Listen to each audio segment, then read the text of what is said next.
Hey, what's up mga kaballers? Maligayang pagbabalik sa aking channel. Halina't pag-usapan natin ang balitang Andrew Wiggins sa Blazers na babagsak sa Warriors trade ni Dan Levy at ang balitang Jalen Green may bad news. Tara na't pag-usapan natin yan dito sa Basketball Hotshots.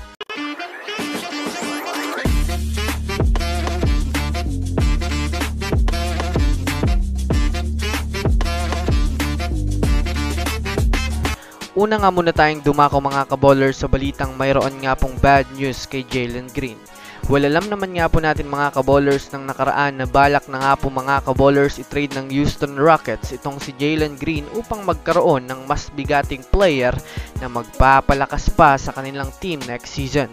Ngunit sa kasamaang palad ayon sa ibinalita ng isang NBA insider mga kaballers katulad ni Jordan Clarkson ay wala pa nga po sa ngayon mga kaballers nagbibigay interes kay Jalen Green sa trade market.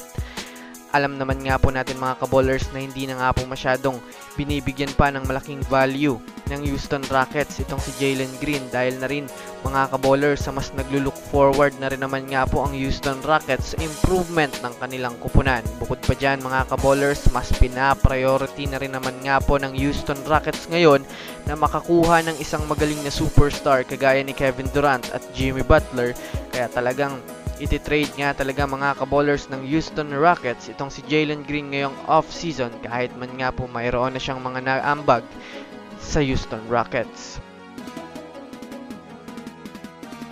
Samantala, dumako naman tayo mga kaballers sa balita patungkol sa kupunan ng Golden State Warriors. Sa ngayon nga po mga kaballers ay alam naman natin na mayroon na rin naman nga pong interest ang Warriors ngayon kay DeAndre Ayton na kasalukuyang available na. Kaya kung susumadahin natin mga kaballers, mas mataas nga po talaga ang chance ng Warriors ngayon na makakuha ng panibagong bigating player dahil sila lang nga po mga kaballers ay mayroong malaking assets na kayang tumapat sa kontrata ng isang superstar. Ayon nga po mga kaballers sa pinakabagong balita na lumabas ngayon, tuluyan na nga pong nag-offer mga kaballers ang Warriors sa Portland Trail Blazers ng mga players para makuha nila si DeAndre Ayton. Ayon nga po mga kaballers sa trade package ng Warriors, maibibigay nga po nila mga kaballers sa Blazers itong si Andrew Wiggins, Moses Moody, Gary Payton II kasama ang dalawang future draft picks na kung susumadahin nga natin mga kaballers, talagang buong buo na nga po mga kaballers ang desisyon ng Warriors na bitawan na itong si Andrew Wiggins ngayong off-season. Ano sa tingin nyo mga kaballers?